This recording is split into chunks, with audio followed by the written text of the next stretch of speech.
Irmãos e irmãs, paz e bem. Na liturgia de hoje nós escutaremos a conclusão do livro do Eclesiástico. É uma conclusão que faz um resumo da vida do autor e também do próprio livro. Ele vai insistir no tema que ele, desde a juventude, suplicou ao Senhor a sabedoria. Ele reconheceu que essa sabedoria era um dom de Deus, cuidou dessa sabedoria e buscou transmitir. Então, ouçamos.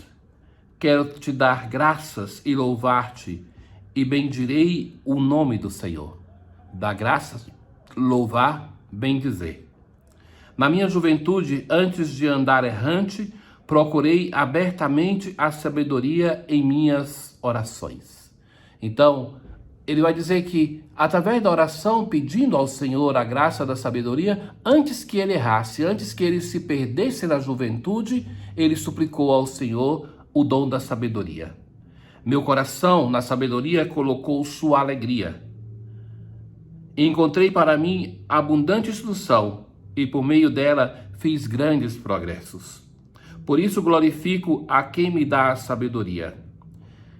Para ele orientei a minha alma, e na minha purificação a encontrei.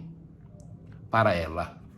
Ora, o autor vai dizer que é a experiência de outras pessoas. Nós pensarmos também em Salomão, que vai pedir ao Senhor não riqueza, não outra coisa, mas a sabedoria.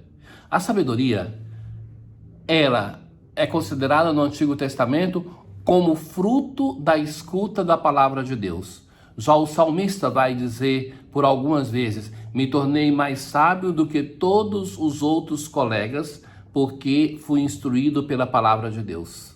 Então, essa sabedoria, ela vai sendo apresentada, ligada com essa palavra, com a escuta da palavra, e ela, sobretudo nos livros sapienciais, no livro da sabedoria, nos provérbios, ela se torna como uma pessoa. Então, se fala da sabedoria personalizando essa virtude. E isso prepara para o anúncio do Espírito Santo, dom de Deus. Então, nós ouvimos no final do tempo pascal, Jesus que apresenta a sabedoria, ou melhor, o Espírito Santo, dom de Deus, como aquele que recorda todas as coisas e que vai preparar para as novas, que vai formar a comunidade, que dá o discernimento. Então, este dom do Espírito de Deus, a sabedoria, é, no fundo, a própria pessoa do Espírito Santo, o dom de Deus. E é esse dom de Deus que o autor coloca, a sabedoria que ele recebeu. Então, na juventude, ele vai dizer: antes que eu andasse por um caminho errante, eu supliquei ao Senhor que me desse o dom da sabedoria. Isso é de fato uma coisa grandiosa. No meu coração, quando eu escuto isso, eu penso nos nossos jovens. Nos nossos jovens que, tantos com tanta boa vontade, buscam um caminho de fé, às vezes, como todo jovem, querendo tudo e logo, errando, tropeçando, mas que tem uma boa vontade. Em um mundo tantas vezes que oferece a perdição, muitos deles então sucumbem nisso também. Como seria bom para um jovem, não somente para ele, para todos nós, mas um jovem de poder suplicar ao Senhor este dom e poder dizer, como Ben Sirá, o autor do Eclesiástico, que antes que eu entrasse em caminhos errantes, eu supliquei ao Senhor o dom da sabedoria. E essa sabedoria, meus caros, não é aquela que se aprende nas escolas. É uma sabedoria que pode estar em um douto, mas também em um ignorante, que a sabedoria deste mundo não é uma garantia de tê-la, mesmo também não frequentar as academias, as instituições de ensino, não é um impedimento para tê-la.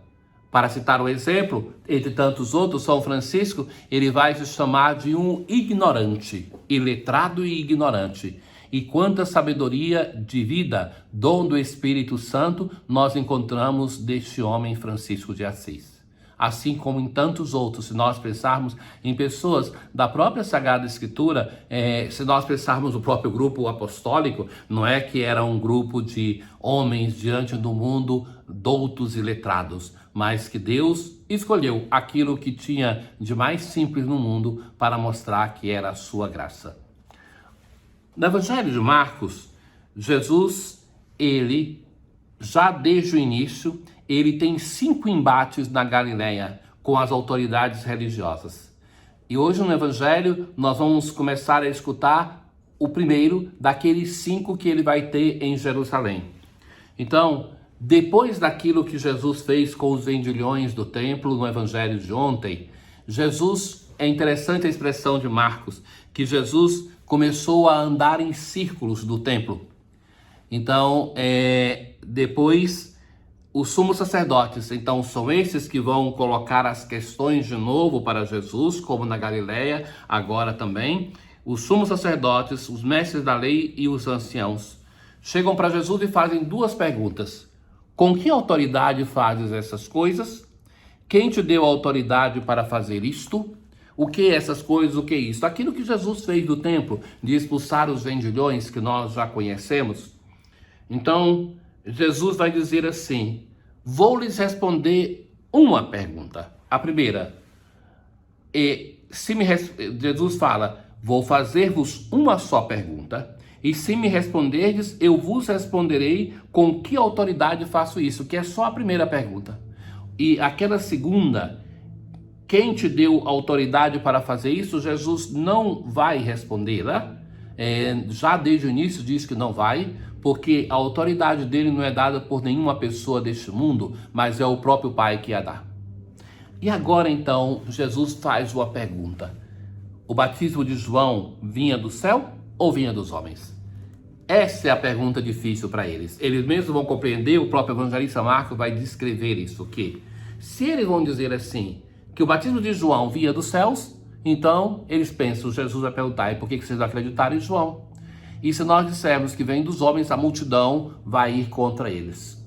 Ora, então, diante disso, eles vão dizer assim, não sabemos. É uma mentira, porque eles não querem tomar posição. Sempre combateram João também, agora combatem Jesus. E agora Jesus vai dizer, pois eu também não vos digo com que autoridade faço essas coisas. Vejam bem, Jesus não diz, também vos digo, não sei, mas também eu não vos digo. Então, Jesus sabe com quem está lidando. Jesus não é aquele homem que busca um diálogo somente para um combate de ideias, mas se interessa por aqueles diálogos que transformam vidas, por aqueles diálogos que a pessoa sai do encontro com ele com um novo desenho, uma nova impostação para a própria vida. Mas também Jesus também se deixa transformar pelas pessoas e alguns diálogos. Então, pessoas também que acrescentam a ele alguma coisa. E essa é a dimensão humana de Jesus, que isso diz também algo para a nossa humanidade. Muitas vezes a palavra é usada para combater. Essa é a posição dos sumos sacerdotes, dos anciãos e dos mestres da lei. De usar a palavra para combater, de argumentar, de usar a palavra somente com a racionalidade lógica, do interesse de que o outro se curve à minha posição. Mas é preciso que a palavra seja um instrumento de comunhão, um instrumento de transformação na vida em que eu não presumo que eu tenha a verdade, mesmo que Jesus nós sabemos que a tem, mas falando de nós, de cada pessoa, que não presumo que eu tenha toda a verdade, nem que o outro tenha toda a mentira, toda a falsidade, mas que é um diálogo que se constrói. Ou seja, de cada encontro que eu tenho durante o meu dia, eu devo deixar algo de mim e devo receber algo do outro. Então, é isso que é o que se chama de diálogo. Sem isso, a nossa palavra não é usada para aquilo que se deve. Aos anciãos, ao mestre da lei, aos sumos sacerdotes, falta aquela sabedoria que o jovem Ben-Sirá, ele agradece ao Senhor de tê-la recebido desde a sua juventude. Tenham todos um bom dia. O Senhor esteja convosco, Ele está no meio de nós. Abençoe-vos o Deus Todo-Poderoso, o Pai, o Filho e o Espírito Santo. Paz.